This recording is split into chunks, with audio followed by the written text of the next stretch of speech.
Napoleon Hill menghabiskan waktu 20 tahun di tahun 1900 untuk menganalisa 500 orang kaya pada waktu itu. Dari wawancara tersebut, dia menyimpulkan 13 prinsip yang dimiliki oleh orang-orang sukses tersebut. Prinsip pertama, keinginan. Keinginan yang kuat adalah dasar dari kekayaan. Apakah Anda ingin menjadi kaya? Kalau Anda berpikir, yang penting jadi orang baik saja, ya kebanyakan orang kaya licik, ini berarti Anda penuh negativitas dan tidak mau menjadi orang kaya. Tidak ada hubungannya menjadi orang baik dan menjadi kaya, karena Anda bisa menjadi kaya dan menjadi orang baik. Napoleon Hill menyarankan menuliskan keinginan atau tujuan hidup kamu dalam tulisan dan dibaca sekali pada pagi hari, sesudah bangun dan tiap malam sebelum tidur. Dan tulisan tersebut haruslah jelas apa yang kamu inginkan dan metode apa yang akan kamu gunakan untuk mencapai impian tersebut. Contohnya, saya ingin punya uang atau pemasukan 30 juta pada tanggal sekian, dan saya akan melakukan pekerjaan X dan Y untuk mencapai impian tersebut. Tentu saja Anda bisa menuliskan apa saja, bukan hanya untuk uang, bisa saja untuk bodybuilding. Saya pengen punya six pack tahun depan, dan saya akan melakukan contohnya olahraga 5 kali seminggu dan diet makan ayam dan brokoli saja. Prinsip kedua, kepercayaan. Kalau hanya ingin tapi kamu nggak percaya kamu bisa melakukannya, maka sama aja dengan bohong. Mungkin Anda merasa pendidikan Anda kurang, atau Anda kurang pandai, atau Anda merasa kurang modal, atau Anda merasa keluarga kamu selalu miskin dan gak mungkin kamu bisa keluar dari kemiskinan.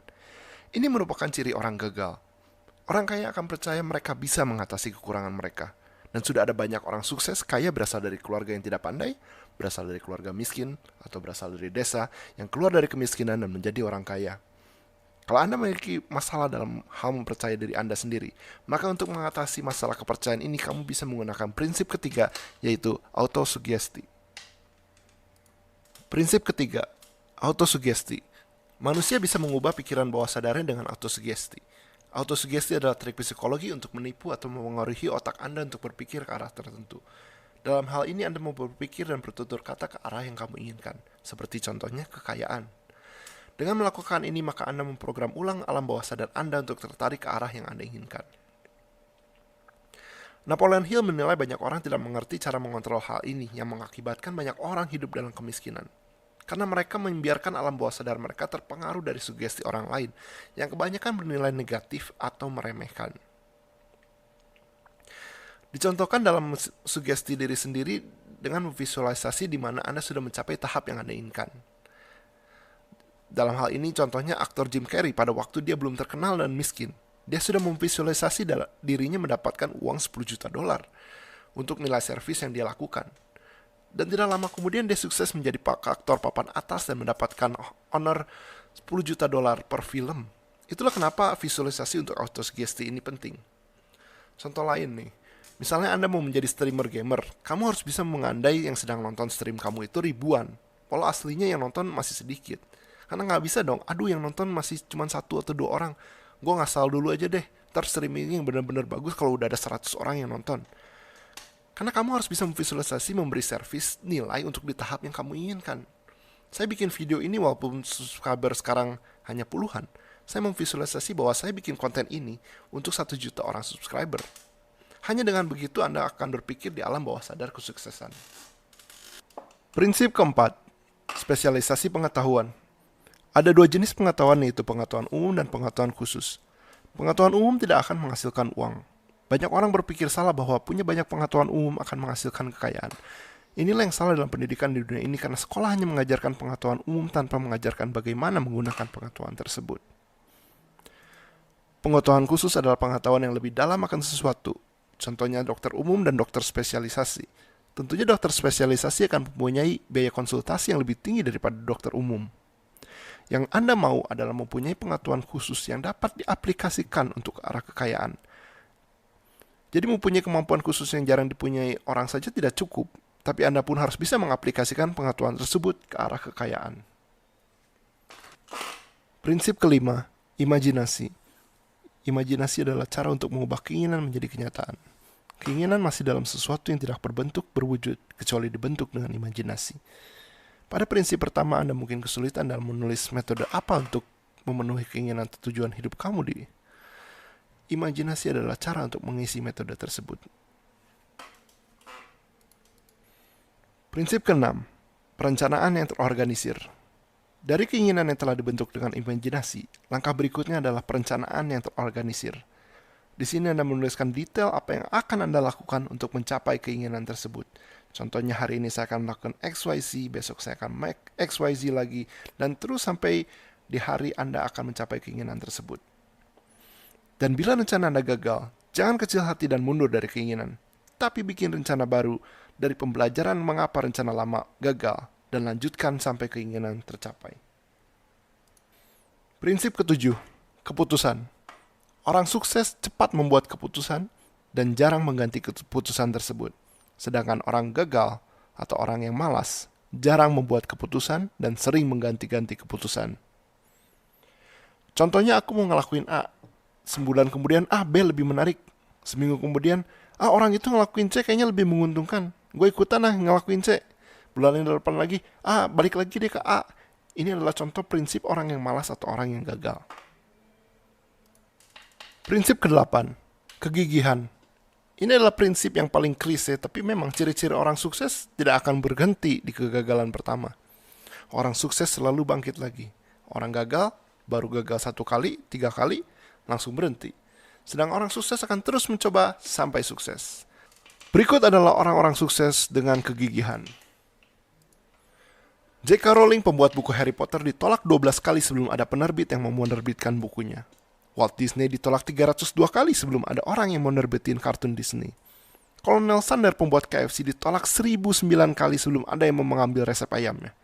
Sang penyanyi legendaris Elvis Presley pun ditolak audisinya 47 kali. Bahkan dihina oleh sang juri, dikatakan, kamu gak punya bakat, lagumu busuk, suara kamu biasa aja, mending ganti karir.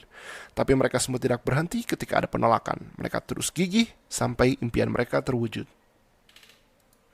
Prinsip ke-9, grup mastermind. Grup mastermind adalah grup dengan tujuan yang sama. Jadi di sini Anda harus membuat atau gabung dengan grup yang punya tujuan yang sama.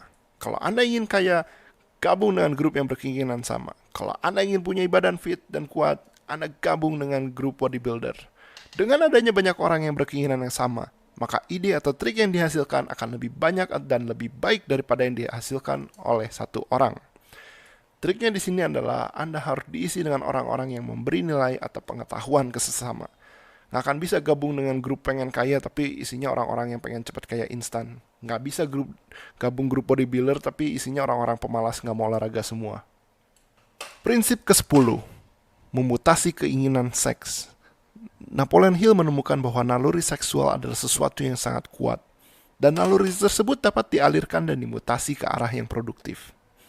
Jadi Napoleon Hill pada waktu itu menemukan orang yang memanjakan diri dengan memenuhi naluri seksualnya tidak punya atau hanya punya sedikit keinginan lebih untuk sukses. Di era modern sekarang yang jadi masalah mungkin adalah bokep, situs porno, dan masturbasi. Bila Anda sering melakukan masturbasi dan nonton bokep, maka dapat dipastikan Anda tidak punya energi lebih yang bisa dimutasi ke arah kekayaan. Prinsip ke-11, pikiran bawah sadar. Hidup kita lebih terpengaruh pikiran bawah sadar daripada pikiran akal. Maka penting untuk kekayaan, kita membuat pikiran bawah sadar kita memacu kekayaan. Namun pikiran bawah sadar tidak bisa kamu bentuk, namun bisa kamu arahkan. Pikiran bawah sadar lebih terpengaruh emosi daripada akal pikiran. Anda harus dapat mengenali emosi yang mana memberi energi positif dan mana yang memberi energi negatif. Pada intinya kamu harus bisa memberikan asupan energi positif ke pikiran bawah alam sadarmu dan menghilangkan energi negatif. Berdasarkan bukunya, Napoleon Hill menyatakan ada 7 energi positif, yaitu keinginan, kepercayaan, cinta, seks, entusiasme, romansa, dan harapan. Dan 7 energi negatif yang harus dihindari, yaitu kecemburuan, kemarahan, keserakahan, ketakutan, kebencian, balas dendam, dan tahayul. Bila pikiran kita tidak diarahkan, maka secara standar dia akan menuju pikiran negatif, karena kita terus dibom energi negatif dari berita, lingkungan, teman, bahkan keluarga. Gunakan autosugesti di prinsip sebelumnya untuk memprogram pikiran bawah sadar ke energi positif. Prinsip ke-12, otak. Napoleon Hill percaya bahwa otak kita dan otak orang lain menyiarkan siaran vibrasi, dan kita bisa menangkap vibrasi otak orang lain. Inilah sebabnya bila kamu sering bergaul dengan orang sukses, kamu biasa akan ikut terpacu jadi ingin sukses juga. Dan juga sebaliknya bila kamu bergaul dengan orang yang malas dan negatif, Anda pun akan ikut-ikutan jadi malas dan negatif. Ini disebabkan karena vibrasi otak kita dan akan menyamakan dengan vibrasi otak orang-orang yang di sekitar kita. Prinsip ke-13, Indra keenam. Orang yang memiliki semua 12 prinsip sebelumnya akan mendapat prinsip terakhir, yaitu indra keenam. Ini bukan indra keenam yang bisa Anda melihat hantu. Indra keenam yang dimaksud adalah firasat atau intuisi. Jadi di sini Anda bisa melihat dengan sekilas apakah bisnis akan sukses atau tidak dari awal Anda melihat prospek bisnis tersebut. Itulah 13 prinsip berpikir dan menjadi kaya oleh Napoleon Hill. Semoga Anda menyukai ringkasan buku ini